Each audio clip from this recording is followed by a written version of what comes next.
Hi everyone, welcome to part 2. Okay, Gelfand has just played Queen h5 and Kamsky, to the surprise of everyone watching, now played Queen h1.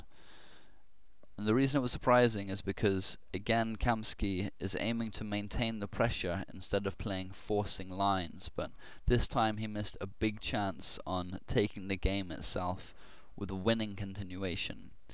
If you want to try and spot the move, it's at this stage, then stop the video now.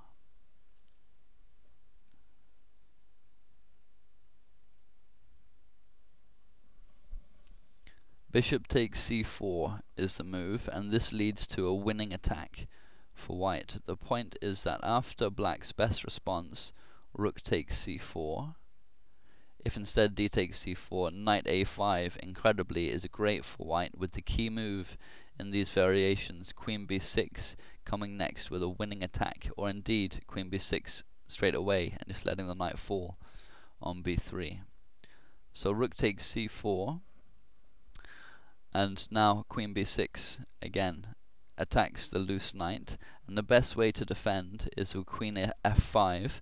But now comes the finishing touch with knight c5, and black is virtually in zugzwang thanks to the threats in the position, the most serious one being rook g1 followed up with queen d8 check. And in actual fact, Gelfand would have been forced to give up the exchange here with rook takes c5. But after queen takes c5 check, king g7, rook g1 check, king h7, queen e3, threatening mate on h6, the attack is completely winning.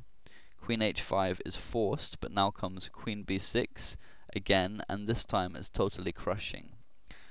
Now the knight is attacked again, moving it is not desirable, so queen f5 is again forced, but next comes rook d2, and with a later doubling of rooks on the g-file, it's curtains for black with tactical shots all over the place. Fritz gives an advantage of almost 3 pawns, so it's game over. And it's incredible that Kamsky missed bishop takes c4. He seemed to be in good form coming into the tournament, having just won the US Championships, but perhaps the pressure and time trouble at the crucial moment got the better of him. After his move, queen h1, Gelfand found the correct defense. If we go back to it, Gelfand played queen h5, and Kamsky continued with queen h1. And this allows bishop a7, and now white is posed with the question of how to continue his attack. Bishop takes c4 is rendered harmless, so Kamsky went for queen h3, which is threatening to take the rook here on c8. So rook e8, and Gelfand calmly prepares a later central push. He's defending with nerves of steel, given his dodgy king safety. The position is still very sharp, and one tiny slip will bring it all crashing down. Time trouble was starting to become a significant factor at this point too. Kamsky now decided to take on c4, and though it does favor white, it's nowhere near as strong as it would have been 2 moves before. So bishop takes c4, d takes c4, and knight a5, which is the incorrect follow-up. According to the engines, knight d2 was better. The problem with knight a5 is that it allows e4 with tempo, because the queen is attacking the loose knight on a5, and it forces knight takes c4.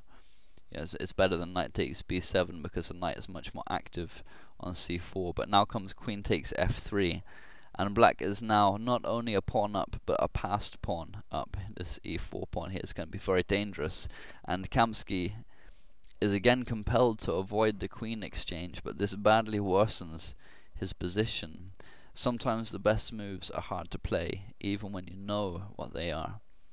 Obviously the queen exchange is best here, but he's reluctant to do so because he's sacrificed that pawn in the opening, and he needs to generate an attack or it's not going to be worthwhile. So he didn't play the queen exchange, but played queen h2 instead. Preferable, but still bad, was queen takes f3. After e takes f3, rook takes e8 check, king takes e8, knight d6 check, king e7, and bishop f4, with a small amount of compensation for the pawn.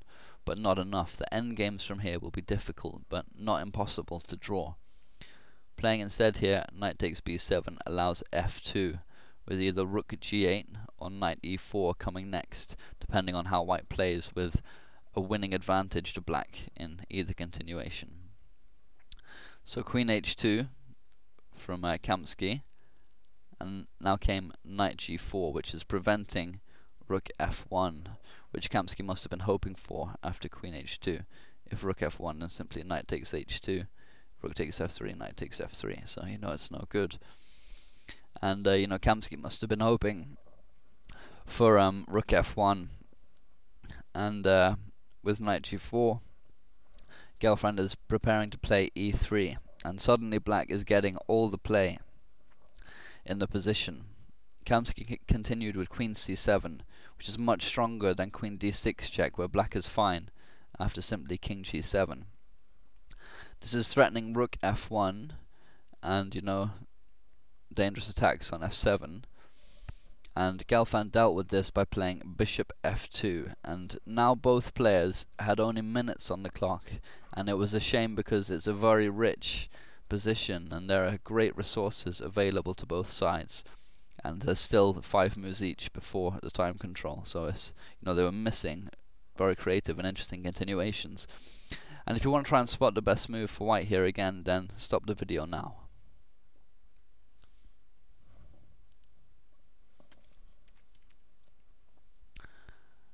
Rook f1 is what Kamsky played, but this is not good enough. Best was the surprising move rook g1, allowing bishop takes g1, because after rook takes g1, white can fight on and even gain an advantage here.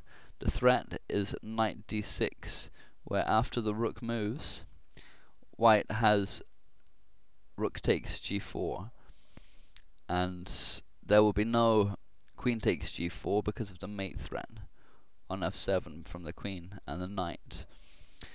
And this forces black to move his king, and g7 is the best square, but now white would have knight e5, which is threatening to win back the material on g4. The knight's pinned, so it can't move, and you know, if white is allowed to take there, he will have a winning attack, so rook takes e5 would be forced.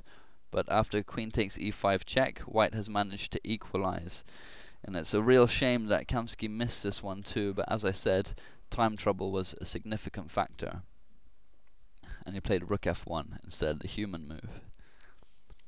But this allows Gelfand, e3, which is threatening simply e2, winning a rook. And white is now in dire straits, and Kamsky decided to nip the pass pawn in the bud with bishop takes e3, simply giving up a piece and hoping for enough complications in the 3 moves each left before the time control to win the material back. But this is losing. Far better was queen d6 check, king g8, queen d3, which at least stops the advancing of the pass pawn for now. But you know, with limited time and such an active and open position, this could have been extremely risky, and Kamsky's choice was not that bad a one, in my opinion. Here, for instance, black would have queen c6, which forces queen e2, and the pawn is blockaded for now, but the position is still very dangerous for white. So bishop takes e3. Now knight takes e3 and knight e5, and this is Kamsky's idea, which attacks, you know, the queen on f3 and threatens mate on f7. And he got his wish now, because Gelfand blundered with the queen f5, which allows Kamsky to save the game. The winning move was queen h5, because here white has nothing and is going into a lost endgame, at least a piece down. You know, the queen is saved and f7 is protected. After queen f5, queen c5 check is going to exploit this pin on the bishop here at f2 and the rook and the queen. And you know, this pin wouldn't have existed if Gelfand had played his queen to h5.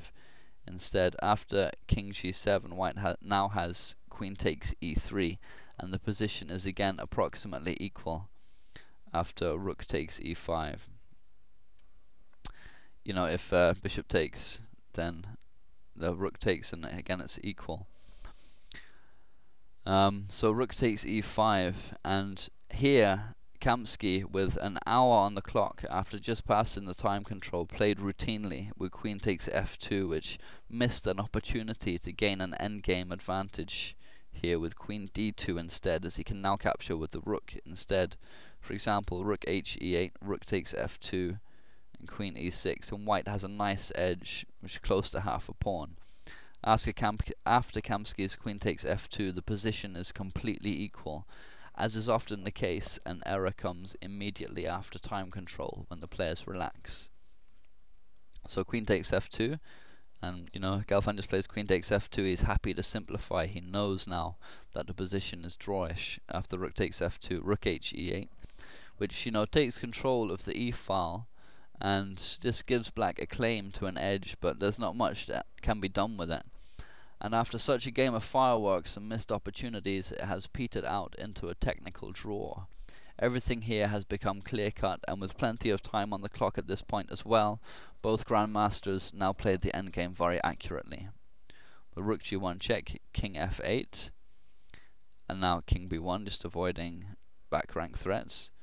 So rook e2, rook f4, rook 8 e4, rook gf1, pressure on f7, rook e1 check, king c2, rook 4 e2 check, king b3, and Kamsky gets his king active. And watching live, I thought there might be some play in the queenside pawn majority for white, but the engines confirm that there's nothing for either side here. So rook takes f1 and rook takes f1, king g7, and it's looking very drawish. I mean, black has a slight edge, but it's not enough to convert into a win. Rook f4, rook e6, a4, king g6, king c4, king centralization from both sides, f5, and now a5, which is hindering the advance of the b pawn slightly. But despite white's queenside majority and black's passed f pawn, there is no concrete way for either side to make progress. And after king f6, king d3, and rook e7, a draw was agreed. I thought it was a fair outcome given how the game had gone, with both sides missing opportunities but defending well and playing creatively. It's hard not to feel sorry for Kamsky, who should have defeated Gelfand overall in their match during the rapid games, and after beating Topalov in the first round, his hopes must have been high. Should Gelfand beat Grishuk in the final and play world champion Vishy Anand next year, he won't be able to give away chances like he gave to Kamsky in this game. Vishy would almost certainly have found the bishop takes c4 attack. That said though, Gelfand is a superb positional player, and his match against Grishuk, who is patient and incredibly resourceful, is one I'm looking forward to watching and covering. Against the top-class opposition of Aronian and Kramnik, Grishuk has lost only one game out of 18, a rapid against Aronian that was over 70 moves long, which Aronian had to press and press to gain victory in what became a time scramble.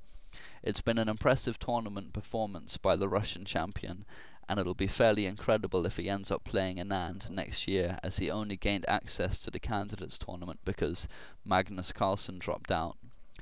He and Gelfand will play a 6-game match to determine who owns the right to play Vishy. The first game is tomorrow, that's Thursday, and starts, I believe, at midday.